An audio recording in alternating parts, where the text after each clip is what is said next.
How does food directly affect your mental health? Well, we're going to explore it in today's short video.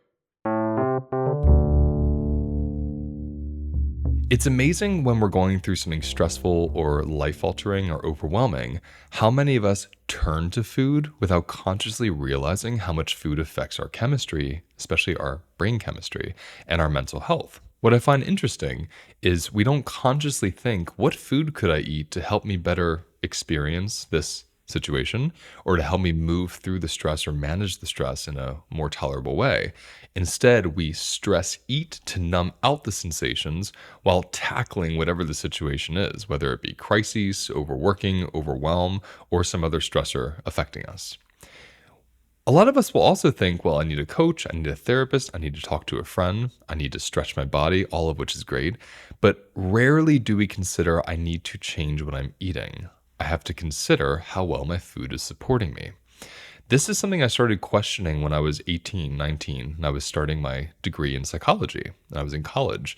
And I remember studying different personality disorders, and in particular thinking about anxiety and how anxiety disorder was part of the DSM, which is the manual that you use to diagnose somebody. And it seemed like the person was diagnosed with anxiety without a lot of questions or investigation around their environment. It was as if the anxiety was just coming from them, not in response to anything, but in their being, like it was who they are, they were. And that's where I had the rub. I thought it was strange to think you just have anxiety for life, rather than being curious, is the anxiety in response to something? And when I would bring the question up about food to my professors and my colleagues, no one was interested. They all saw it as insignificant in terms of how food contributes to stress levels. And that was very peculiar to me because even though I didn't know that much and I hadn't yet studied nutrition, I had the instinct, the intuition, the felt sense that food played a huge role on our mental health. And I think it's because by that point, I had spent 3 years transforming my mind and my body by changing my diet. So I felt it. And I was simultaneously working at a health food store across the street from my college. So I was able to watch other people transform their mental health and their physical health and get off certain medications and completely reverse certain conditions like diabetes and asthma and being overweight and even having certain kind of depression medications. They didn't need them anymore because their neurotransmitters were working better and their body chemistry was more balanced. And it would take me some time to understand food pharmacology, which means when you eat balancing, nourishing foods, your inner pharmacy, essentially your hormones, balance out and you're able to have a functioning mind and body. Your brain is balanced. One of the most powerful reasons behind how food affects the mind and body so quickly in the biochemistry is through the effect of our glucose spikes. If a certain food spikes your glucose and then causes your glucose to dip and tank, you're going to have serious emotional side effects from this. Because every time you have a glucose spike, you also have an adrenaline spike, which means later on in the day, you're going to feel a lot of stress from the glucose spike that occurred a few hours earlier. Adrenaline is our stress hormone. It's a fight or flight hormone. When you're making a lot of adrenaline, you're unable to make other hormones.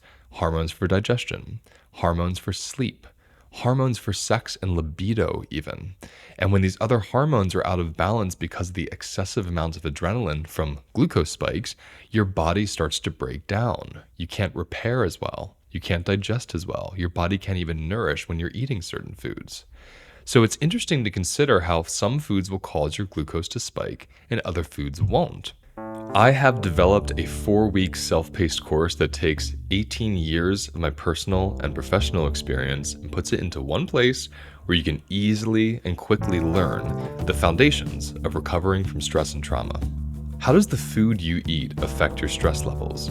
How do the relationships in your life create stress or peace? How does the relationship you have with your body allow you to feel happier and more settled? I will cover all this and so much more in this 4-week self-paced course. And the best part, it's self-paced. You don't have to sign up at a certain date or finish it at a certain time. It's yours for life, and it's waiting there for you when you're ready to finish it.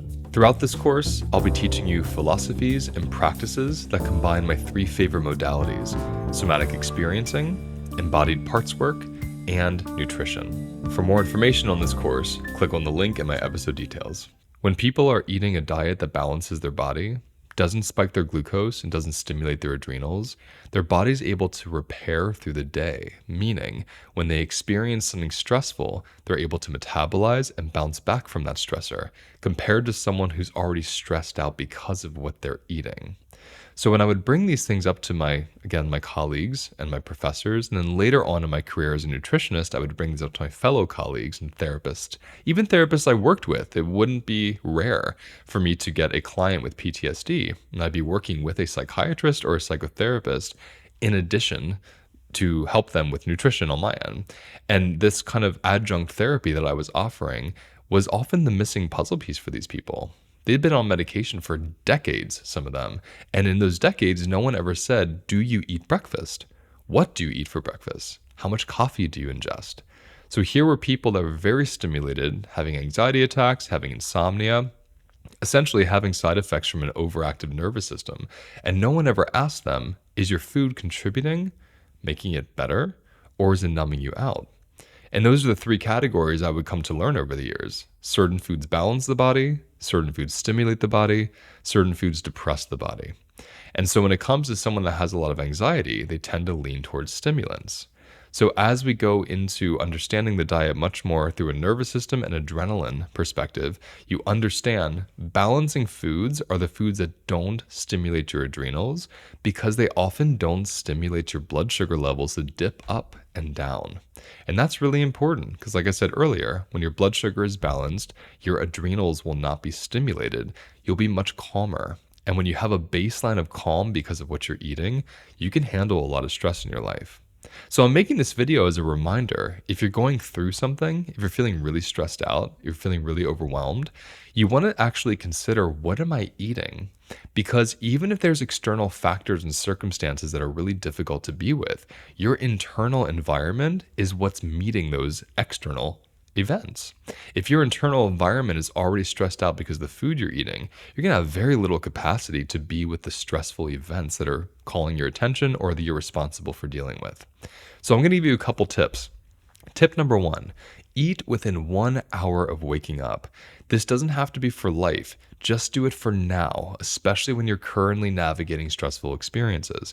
The sooner you eat upon waking, the sooner your blood sugar level is going to stabilize and not dip, causing a spike, causing cravings for caffeine, and causing cravings for sugar, which gives you that rush of glucose and then stimulates your adrenal glands. Tip number 2, start your day off with a savory breakfast. This is so important. When you start the day off with a very sweet breakfast, you're going to have a glucose spike, and then you're going to have stimulation to the adrenals. Then probably 2 hours after the meal, your blood sugar is going to tank, and you're going to crave sugar right away to bring it back up. And you're going to be on that roller coaster all day long, which does not help to meet external stressful experiences. So the savory breakfast of my choice that I personally eat, and I think is super helpful for most people, is beans, greens, and some kind of protein. My personal favorite is eggs with beans, broccoli, and a carrot. And sometimes I'll have this much local raw cheese, but often it's carrots, broccoli, beans, protein. I love the Glucose Goddess's work, and she teaches the order of which you can eat it. So if you want to go the extra step, start with your greens, then have your protein, then have your beans. And you'll have incredibly sustained blood sugar level for hours afterwards, sometimes up to 5, even 6 hours after the first meal. Tip number 3, make sure you're having fat-based snacks throughout the day. So that means 2 to 3 hours after a meal, have a vegetable and pair that vegetable with some kind of a fat. Nuts, seeds, avocados, and hummus. These are all really, really great ideal fats to pair them with. Why vegetables? Well, green vegetables in particular are very low to really have no sugar in them at all. Some of the best vegetables for this are the kind you can eat raw, the kind that travel really well. So we're looking at carrots, celery, cucumbers. Those are my top 3 favorite. And then pair those with a handful or 2 of salted, roasted cashews, or sunflower seeds, or cashew or sunflower seed butter. Really ideal. You can also have hummus. You can also have a whole or half an avocado with some salt. Having the vegetable, which is very low in sugar, very high in fiber and high in minerals and vitamins, with the fat, is going to continue to balance your blood sugar levels through the day and keep you very satisfied so you don't find yourself craving or wanting sweets. My final tip is not actually a nutritional tip, but in a way it kind of is, because our bodies eat light. We take light in through our eyes and it changes our biochemistry similarly to foods. So you're having the savory breakfast, you're eating within an hour of waking up, and you're having the fat snacks through the day. Make sure when you go to bed, 2 hours before you would actually lay down to sleep, you stop looking at a screen. The blue light that comes through a screen tricks your body into thinking it's morning and that the sun is rising, and you'll suddenly be filled with a lot of energy to do something, which is not what you want when you're going to bed, especially when you're dealing with stress. The best thing to do is to light a candle, put it in the corner of your room, as far away from your bed as possible, and lay in bed reading, listening to music, or just staring out the window. This is the best way to start resetting your body back to the darkness, stimulating melatonin production, and helping your body get quiet so it can start repairing from the stress of the day.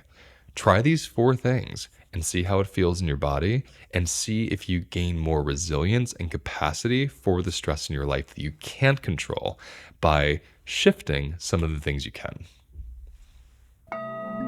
Thank you for watching today's episode. Please like and subscribe if you found it useful, and let me know in the comments what you want me to cover next.